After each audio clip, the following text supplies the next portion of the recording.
have all of that out of the way, we can get started on this 1-mile trek through the wilds of Africa. Is that what you were feeling for? Did you hear the air just kick on? All right.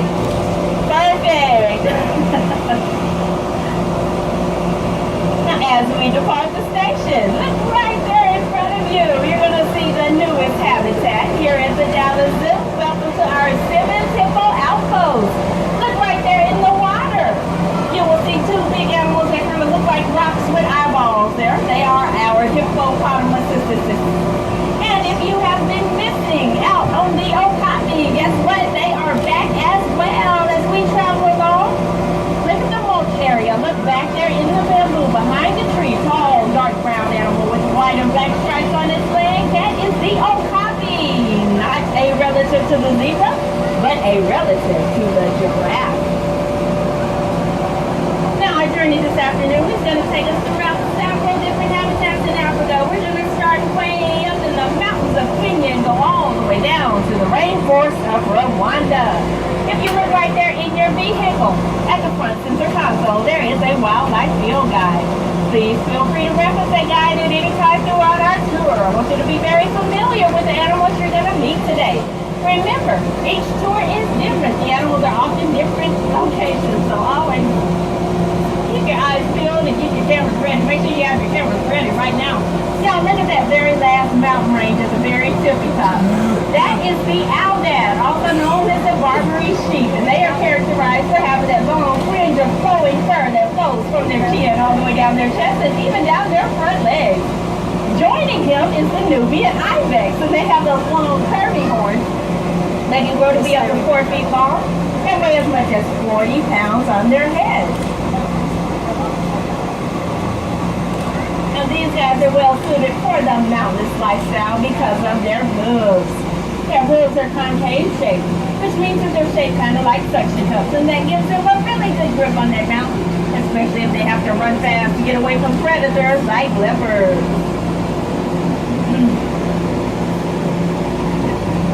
We are now leaving the mountains and descending into Samburu National Reserve, which is a protected area of about 200 square miles. Some of the animals you will find there include elephants, giraffes, the endangered grevy zebra, and one of the world's largest antelope, which is right here in front of you right now. These are the common eland. We have 3 of them hanging out. Unfortunately, they're all hanging out towards the left-hand side there. We have mama, papa, and baby girl. As you can tell by their size, the common eland is not a very fast runner, but surprisingly, they are excellent jumpers. That large animal can jump a span of about 8 to 10 feet, and that is from a standing position. That's normally how they get away from predators. They actually jump right over their heads and then run away very slowly. The common eland has been domesticated in Africa for its milk, which contains about 3 times more fat content and more protein than cow's milk. You're boring. I put ibex in my eyes, so that should look really interesting.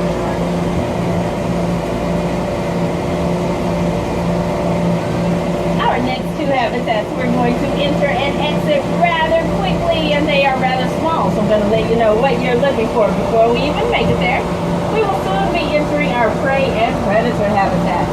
The first animals will be the prey animals, which means that they are constantly praying that they are not eaten by predators. Here we are looking for Rufus and Reggie. Where are you boys? They are all the way to the back of the habitat, all the way to the back. Rufus and Reggie are spur-winged geese. They are the largest of the perching ducks. And then right next door, I'm sorry, I do not control when these animals sleep or where they are located. Look all the way to the right-hand side, right up front on the ground. All the way to the right, on the ground, resting underneath the log. Point them out for your neighbors when you see them, so they can see them as well. They are caracals. All the way to the right-hand side, on the ground. The word caracal is derived from the Turkish word that means black ears. That's how they got their name. They have those black tufts of hair on their ears. I know they are small, cute, and oh so cuddly looking, but they are very fierce when it comes to hunting. They have strong hind legs, which enable them to outrun a lot of antelope and occasionally catch one and have it for dinner. They can also jump up to 8 feet into the air to fly down up to 5 low-flying birds all at one time.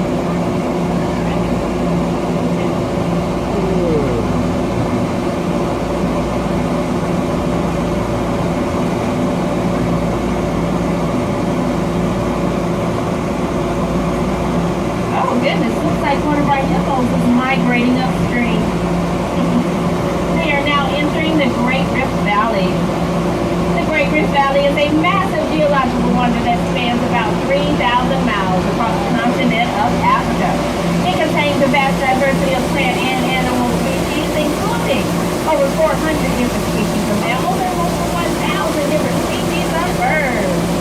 As we travel along our river here, right here in the water and behind the river, we have the beautiful Stanley crane. It is the national bird of South Africa.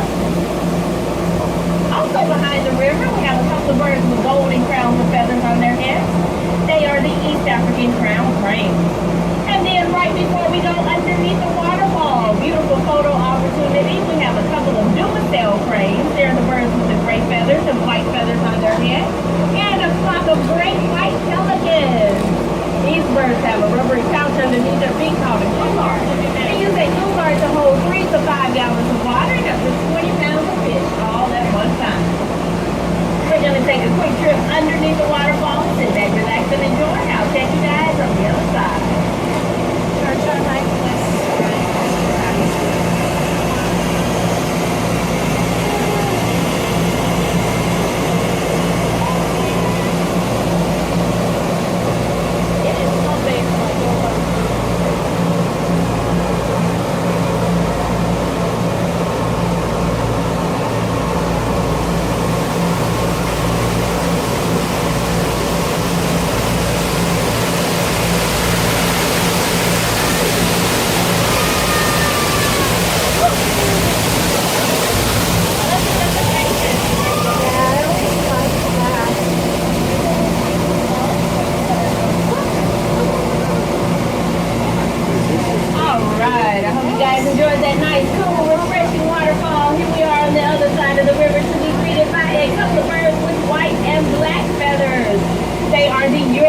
Storks, also known as the white storks. They are migrating birds.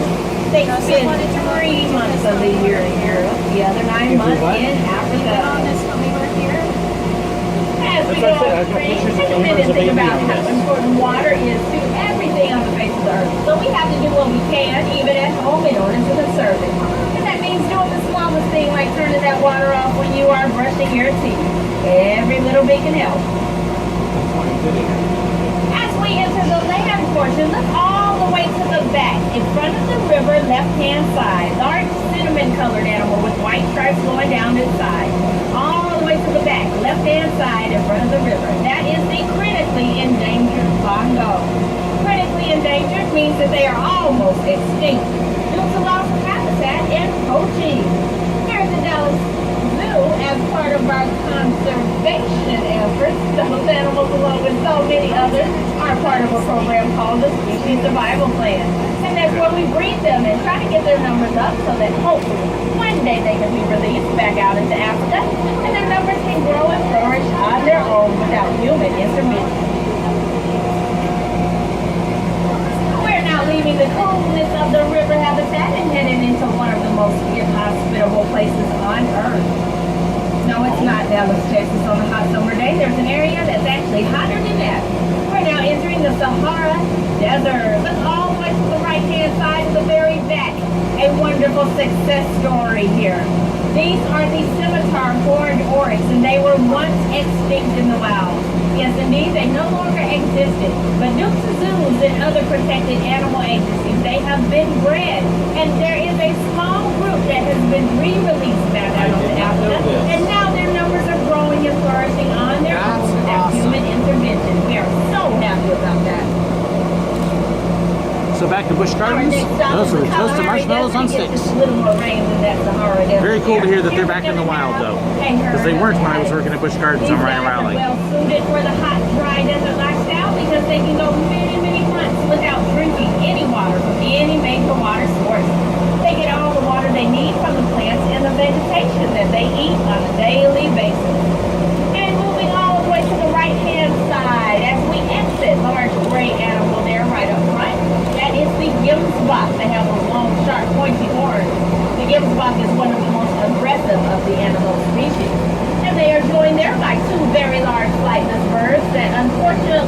eyeballs that are bigger than their brains. Bless their hearts.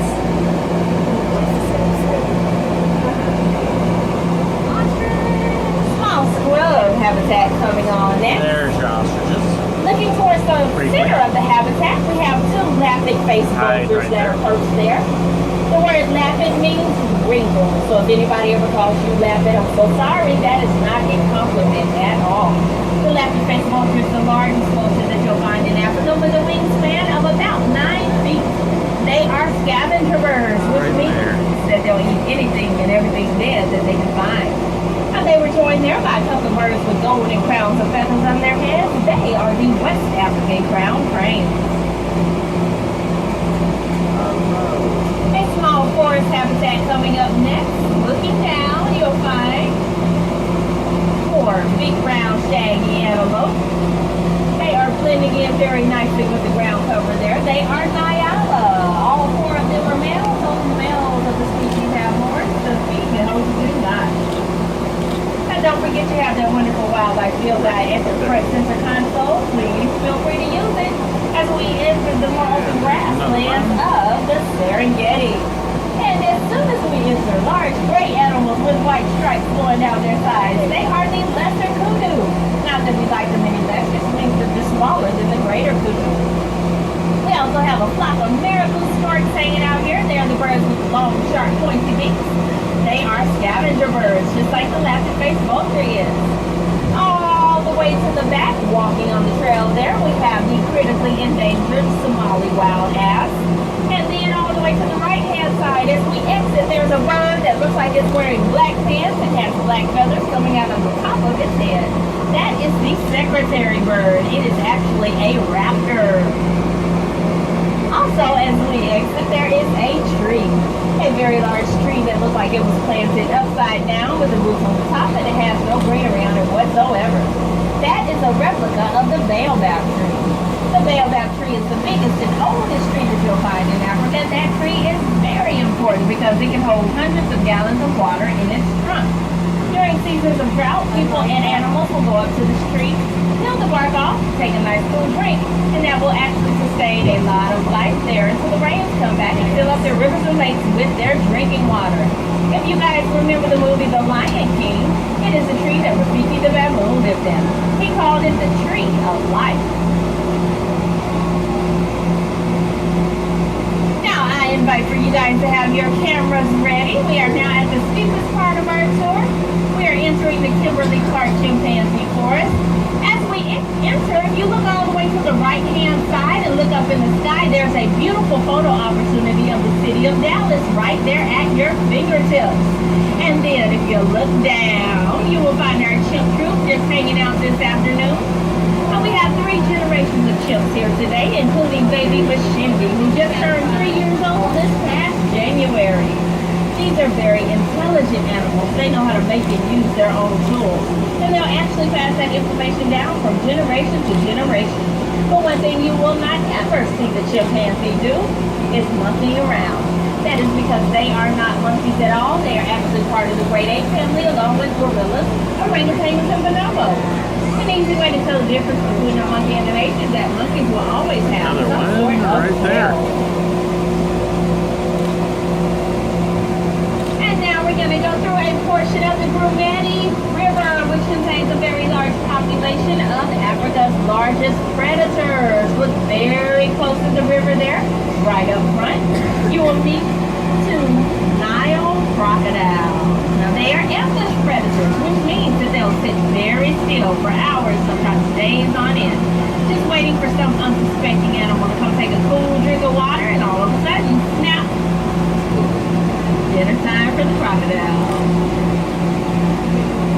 Our next stop is the wetlands of Africa. As soon as we entered, if you look down, there's one sleeping there, and then we have one that's walking right up front there.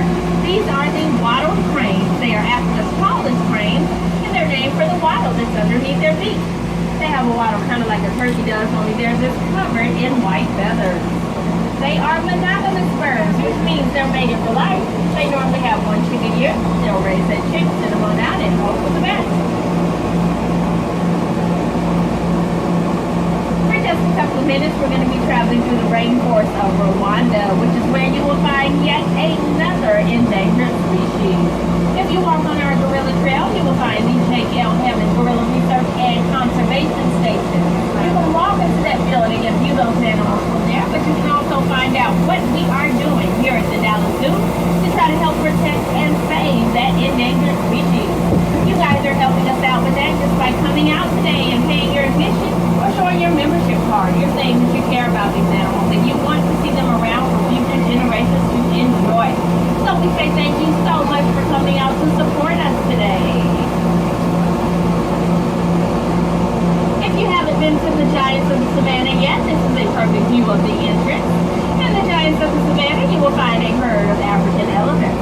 We also have lions, cheetahs, and if you are feeling adventurous, make sure you stop by the giraffe feeding platform. That's where you can purchase food to feed to the giraffes and actually check out their 18-inch long purple premium style tongue. Across the treetops is a very rocky habitat. That is where our mandrills live. The mandrill is the world's largest monkey. Yes, they are monkeys. They do have a tail, kind of short and stubby, but it still counts.